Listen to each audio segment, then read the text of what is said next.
सिन्नरचा मान उंचावला. सिद्धांत कुमार ओझरकर यांना मानद डॉक्टरेटने गौरव.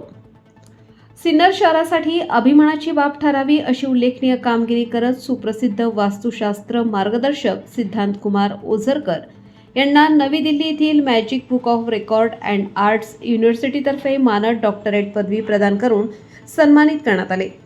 वास्तुशास्त्र, ज्योतिष, अंकशास्त्र तसेच आध्यात्मिक मार्गदर्शनाच्या माध्यमातून समाजातील अनेकांना योग्य दिशा देण्याचे कार्य ओझरकर यांनी सातत्याने केले आहे.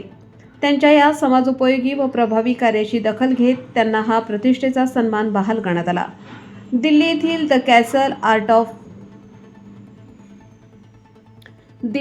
द कॅसल ऑफ आर्ट थिएटरमध्ये आयोजित भव्य शुभारंभात मॅजिक बुक ऑफ रेकॉर्डचे चेअरमन डॉक्टर CP यादव यांच्या हस्ते हा सन्मान प्रदान करण्यात आला. या कार्यक्रमात सर्वोच्च न्यायालयातील ज्येष्ठ विधिज्ञ डॉक्टर राम अवतार शर्मा, आंतरराष्ट्रीय मोटिवेशनल स्पीकर पूजा वत्स तसेच गुजरात येथील नॅन्सी मिश्रा यांच्यासह विविध क्षेत्रातील मान्यवर उपस्थित होते. सिन्नरच्या भूमीतून कार्यरत राहून राष्ट्रीय पातळीवर मानाचा मुकुट मिळवणाऱ्या डॉक्टर सिद्धांत कुमार ओझरकर यांच्यावर सर्व स्तरातून अभिनंदनाचा वर्षाव होत असून त्यांच्या पुढील वाटचालीस शुभेच्छा दिल्या जात आहेत. नमस्कार, मी सिद्धांत कुमार ओझरकर. वास्तुवर्धन हे माझं स्वतःचं असं एक युनिट आहे की जिथं आपण वास्तुशास्त्र, अंकशास्त्र आणि ज्योतिषशास्त्र याच्यावरती मार्गदर्शन करत असतो. नुकताच दिल्ली येथे मला मानद डॉक्टरेट ही पदवी मिळाली आणि त्याच्याबद्दल मी खूप प्राऊड फील करतो. आणि महत्त्वाचं म्हणजे त्याच्यामध्ये माझ्या मागं जे माझे सहकारी होते, माझे आईवडील होते आणि माझं जे कुटुंब होतं याचा खूप मोठा सपोर्ट मला होता. आणि त्यांच्या कुटुंबाच्या आणि या सर्वांच्या सपोर्टशिवाय काही गोष्टी शक्य नव्हत्या. तर मी मनपूर्वक सगळ्यांचे आभार मानेल.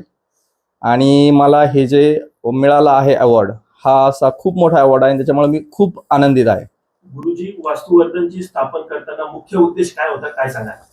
वास्तुवर्धन ही एक अशी संकल्पना आहे, वास्तू आणि वर्धन, की आपल्या वास्तूचं जे वर्धन करायचे, म्हणजे वास्तूमध्ये आपल्याला भरभराट आणायची किंवा आपल्या स्वतःमध्ये आपल्याला भरभराट आणायची, तर ही कशी आणायची यासाठी आपण वास्तुवर्धन हे एक संकल्पना आणलेली आहे.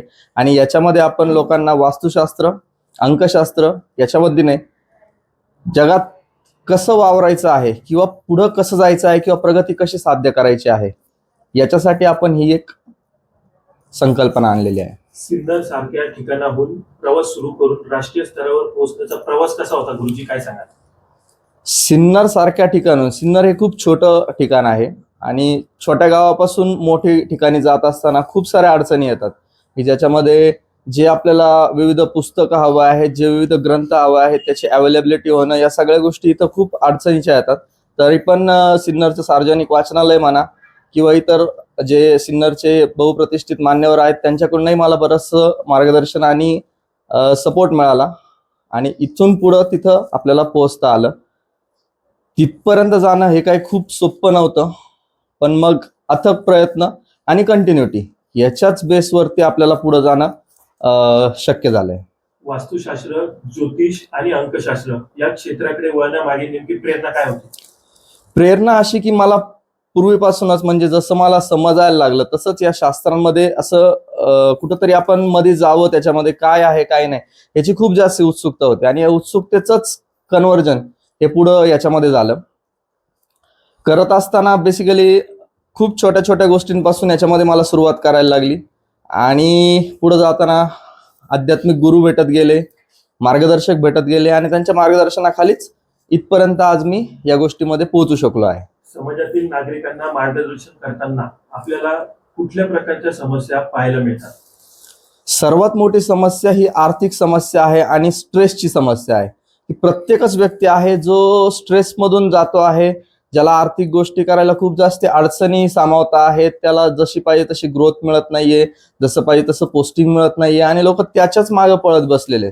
पण मग त्याच्या मागे कुठंतरी शास्त्राचा आधार घेऊन त्यांनी काहीतरी करायला पाहिजे, हे माझं त्यांना सांगणार आहे. पुढील काळात तुम्ही कोणते नवीन प्रकल्प किंवा उपक्रम सुरू करण्याचा विचार करत आहात का? आता वास्तुवर्धन हे आपलं सिन्नरमध्ये तर चालूच आहे. येत्या काही दिवसामध्ये कॉलेज रोड नाशिकमध्ये आपण एक नवीन ऑफिस चालू करतोय वास्तुवर्धनचं, ज्याचं काम आता सध्या प्रगतीपथावरती आहे. आणि तिथूनही आपण सर्वांना मार्गदर्शन करणार आहे, सर्वांना गायडन्स करणार आहे आणि सगळ्यांना अशा ठिकाणी घेऊन जायचा प्रयत्न करणार आहे की त्यांना तिथून फायदा होईल. वास्तुशास्त्र आणि न्यूमरोलॉजी याबद्दल काय सांगाल तुम्ही? वास्तुशास्त्र, अंकशास्त्र ज्याला आपण न्यूमरोलॉजी म्हणतो, आणि ज्योतिष्य हे भारताचं प्राचीन असं आपण ज्याला खजिना म्हणू शकतो, अशा प्रकारचा हा खजिना आहे की जो काही काळापूर्वी काही ठिकाणी साठवून ठेवला गेला, ज्याचा पुढे प्रसार आणि प्रचार झाला नाही किंवा त्या प्रकारे झाला नाही की ज्याची आपल्याला गरज होती.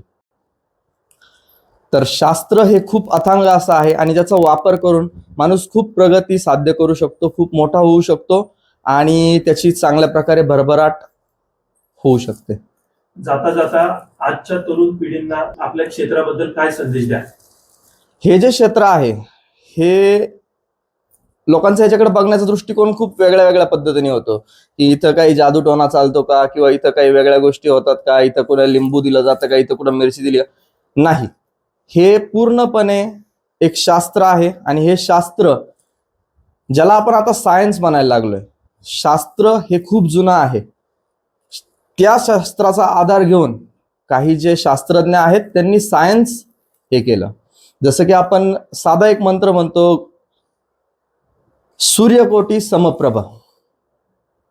तर या सूर्यकोटी समप्रभ किंवा कोटी सूर्य समप्रभ याच्यामध्ये हा मंत्र काय आज लिहिला गेलेला नाही, हा पुराणामध्ये लिहिला गेलेला मंत्र आहे. तर ह्याच्यामध्ये दिलेला आहे की कोटी सूर्य या विश्वाच्या बाहेर आहेत.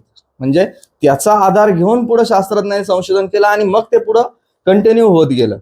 तर मला हेच सांगायचं आहे, शास्त्र हे खूप मोठं आहे, फक्त ते त्याच्याकडे बघण्याचा दृष्टिकोन आपला त्या पद्धतीने पाहिजे. आपल्याला या शास्त्राचा आधार घेऊन लगेच करोडपती येणार नाहीये. याच्यामध्ये कंटिन्युटी ठेवणं गरजेचं आहे. आपल्या गुरूंबद्दल किंवा आपल्या जे प्रेरणास्थान आहेत किंवा ज्यांच्याकडून आपण मार्गदर्शन घेतोय त्यांच्यावरती विश्वास ठेवणं आणि त्यांनी सांगितलेल्या गोष्टी कंटिन्यू फॉलो करणं हे खूप जास्ती गरजेचं मला असं वाटतं.